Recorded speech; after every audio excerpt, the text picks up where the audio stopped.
Also, Oklahoma has announced that they are giving up abstinence-only education in lieu of comprehensive sex education for their 7th, 9th, and 11th grade students. Oklahoma has previously been one of the worst states in the country for teen pregnancy rates and the 4th worst state in the country. And educators believe that, of course, a more honest and comprehensive form of sexual education will help to curb this trend that they've been facing. As one Tulsa public school spokesperson pointed out, 44% of students who become pregnant or who are married at high school age never graduate from high school. And the education is something that parents can choose to opt out of, but they intend to include information about STDs and proper use and effective use of birth control.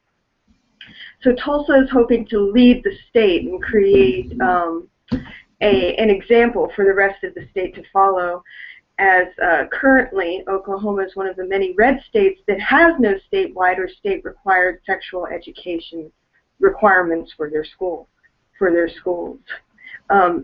However, a study released on the 1st of September of this year, just a few days ago, revealed that states without comprehensive sexual education have, of course, the highest numbers of teen pregnancy rates per year.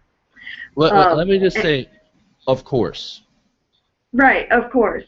And also, partly because of sexual education overall in the United States, teen birth rates, this is another piece of good news, have gone down and reached their lowest point in 73 years. And this is due, according to the study, due to the rates of teenagers using effective birth control methods, which have consistently and steadily risen over the past 40 years. Wait, okay, so what you're trying to tell me is that if you actually teach teenagers how to use birth control and show them their options, that they're actually going to use it, and they're not going to have a teen pregnancy and abortion? Yes, compared to decades ago when there was no sexual education in school, we now have less than half of the number of teen births than there were in 1970, which was the peak year of teenage birth rates in the United States, when there was no sexual education in our school systems. So, what do you think, guys? Great news, right? I mean, this is an no shit duh story, right? Definitely. Sexual education leads to lower birth rates. This is what we need to see happening throughout the country. I don't know. Won't it make teenagers have sex more often? Well, you know, it's not just that. I would claim that sexual education is and birth control is probably the single best preventative method for abortion. Instead of trying to worry about shutting down clinics and everything, I would definitely argue that probably the best method to prevent abortion would be to have sexual education and have birth control available. No. Of course that doesn't work. No, abstinence only. You know they can't do that. Jesus says no. Jesus says no. Of course, if you're pro-life, logically, you should be for birth control and for easy access to birth control. If you prevent actual abortions, then you want to make sure that people are educated enough to prevent themselves from getting pregnant. Because the fact of the matter is, when are we ever going to stop teenagers from having sex? Well, obviously you just have to tell them about God. No, I know. It's so stupid. It's so stupid. Everywhere that we have comprehensive birth control, teen pregnancy rates and unintended pregnancy rates go down. Imagine that. It's logic. The problem is that we have people that don't know how to use logic. And you see the pattern because, I'm sorry, but you see the pattern, obviously, the red states, the Republican-ruled states, and the states that are most likely to cut education and the states that are most likely to not have any kind of comprehensive sexual education are always, 100% of the time, the highest rates of teen pregnancy. Yeah, what I'd like to just real quick throw out there, contrast the two separate ideas, right? The one from the liberals and the one from the conservatives. Liberals basically say, hey, look, I mean, there's been how many studies that come out that show the more you do sex education, the more you have family planning centers, the more you push contraception, the better the numbers are. That's not even really just an opinion. That's verified via the studies, right? And compare that to, I saw O'Reilly make this point the other night when he was talking about the black community, because who knows more about the African-American community than Bill O'Reilly? Doesn't he have black friends? Oh, yeah. He's got that one guy. He knew a guy once. Yeah, that one guy. And his plan, I'm not kidding about this, his idea to fix the problems in the African-American community and fix, the problem of unwanted pregnancies and things of that nature is literally, hey, you, stop it. Stop having sex. Yeah, I wonder which one is going to work, chastising people or actually doing something substantive that's an actual plan. Well, here's the conservative argument right there. Well, you shouldn't do that because it's bad. Who says it's bad? Why is it bad? Rewire human nature. That's their plan. Rewire human nature. Make it so that people don't want to have sex, don't get horny.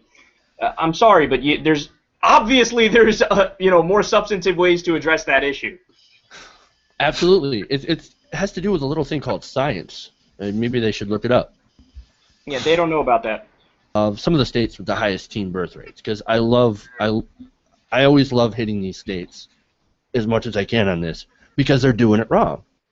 New Mexico, Texas, Nevada, Oklahoma, and Mississippi. You're doing it wrong, guys. You guys, those states have some of the highest teen birth rates in America because they're doing all this. Right, like I said, Oklahoma has been fourth for a long time. Yeah, there's a correlation. Religiosity and how conservative the state is going to be a good indicator of what their teen birth rate is and things like that. But there's nothing conservative about unwanted children. No.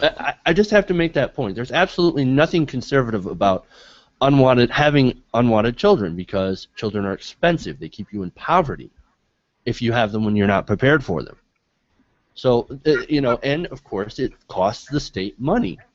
It costs the country money when we have all these children, because then they have to go on things like food stamps. You know that most of the people that are on food stamps are children. Yeah. I read a great article my brother-in-law sent me. I forget which publication it was in, but it was a woman who was part of the pro-life movement for a very long time, and basically the article was her mea culpa and her saying, "Look, I'm fervently pro-choice," and her reasoning was that all of the goals that the conservatives want, which is namely to lower the amount of abortions and lower the amount of unwanted pregnancies, those things are addressed by the people in the pro-choice movement, because the people in the pro-choice movement are pushing for things like contraception and sex education, which would lower the unwanted pregnancy rate and the abortion rate. Well, here's the one thing the pro-choice movement doesn't do. It doesn't shame women for having sex. And that's ultimately what it comes down to, shaming and punishing women for doing things that they don't morally agree with. Right, and the pro-life group acts as if the pro-choice group is actually trying to promote abortion, in the sense that it's trying to create more abortions, when in actuality the pro-choice group, we want to prevent abortion more than anybody. But we also know that there's reality. We want it to be available. Yeah, we want it to be available for when the worst happens, but in actuality our goal is to make it so that as few abortions as possible are even necessary in the first place. Unless they're white. of course. We wanted to have them that too. They want more white people to have babies, because they're afraid of the minorities, because the United States is on track to have more minority births. I think we already actually are seeing more minority births, and within 20 years, white people will be a minority, and they're scared to death of it. They're scared to death. Sarah Silverman has a great, she had a great joke about this. The people in the pro-life movement, to, the point you guys were making, they act like people in the pro-choice movement are, like, happy about the idea of people getting abortions. Like, yeah, this Saturday I'm going to go ahead and watch a movie and then go get an abortion. Right. Right. We'll do it for fun, right? Everybody, abortions for everybody, yay! Like, that's not how this works, you know? Yeah, that has to be probably one of the single most worst experiences you could probably go through as a woman, and I'm not going to claim to know anything about it. Well, wait, I'm a white guy. I guess I can claim to know everything about it if I want to. But Bill is proud. Bill is proud. In reality, I know absolutely nothing about it. I know nothing about the perspective except from engaging in intellectual conversations with actual women, you know? And they're readily available to converse with if you just, like, go outside, you know? So I don't see, you know, how somebody can build their point of view without entrusting more of it to the woman's point of view, because you know, they are the single most affected by this situation, so you would think that their input would be probably the most important input into this situation. But it goes back to a control of women, wanting to, you know, control women, deny them access, you know, basically control of their own bodies, and punish them. Yeah, look, Jeff, I actually slightly disagree with that point. I think there are some people in the pro-life movement who do it for the things you laid out, all more about controlling women, and there's more ulterior motives. But I think that there are a lot of people in the so-called pro-life movement who do it for two other reasons. One of them being an actual, you know, strong religious belief against it. Now, the irony is, of course, that in the Bible there's really not much about abortion, and the passages that are about abortion are actually more pro-choice than pro-life, funny enough. But I also think a lot of people do it because they genuinely believe that the second you're done having sex, there's a third person in the room. And whenever I talk about this on my show, sorry, I'll make it real quick. But whenever I talk about this on my show, I always try to have the conversation and have the debate on their terms, because I genuinely believe that our side is correct on this issue. So what I mean by that is, like, in the United States, there's not abortion anarchy. You can't go, like, 14 minutes before you're about to have birth and say, okay, go ahead, grab a pair of scissors and get to work. We actually have a very moderate abortion policy, which is, you know, that it was first the trimester standard, and then they switched it over to the fetal viability standard. So I think there's actually a line where you can draw and say the only, you know, after this line, say 24 weeks or so, when the nervous system develops, you can only get an abortion for, you know, the rare circumstances, life of the mother, fatal fetal defect, rape, incest, right? So I think that the real answer is more moderate, right? But I like debating it on their terms. I like to explain to them why, hey, look, a zygote and a gamete and an embryo are literally not a human being. It's not the same thing. There's no pain. At this point, it's a woman's choice, and that's it. So I like to discuss it on their terms, is what I'm saying.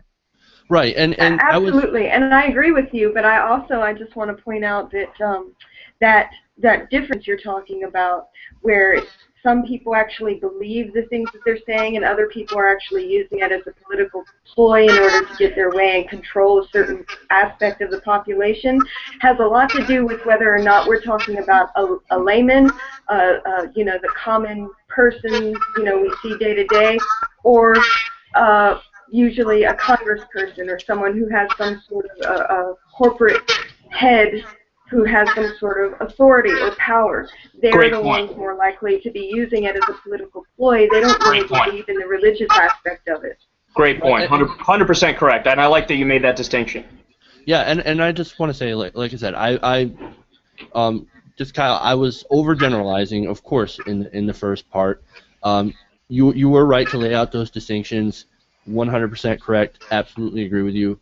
It's not all of them that do it for just one reason. It's a very large movement, and you know, and I think part of a lot of those people are also in the movement because, like you said, you know, they feel it's the right thing to do. They feel it's the moral thing to do. That it is generally life, and that it should be respected at all costs. And I definitely understand that. We can sway them too, by the way. See, this is why I'm really interested in this the abortion discussion, because I think that we can actually sway them. Because I think it's totally possible to make somebody to explain to somebody, hey, look, scientifically, a zygote and an embryo, you know, and a gamete is not the same as a human being. Here are the reasons why, and here is why your position doesn't make any sense. And I think that might actually sway some people. Maybe I'm naive, but I think that's possible. Well, I think some people you could sway with that argument, but you can only sway people who are not religious of science at that point. Yeah. Not religious people who are just like, Jesus. Right. Even so, I think you could appeal to them on a moral basis. I think, in that way, because you know it does prevent you from, in their words, taking that life, because that life wouldn't be there in the first place. But maybe I'm just being naive.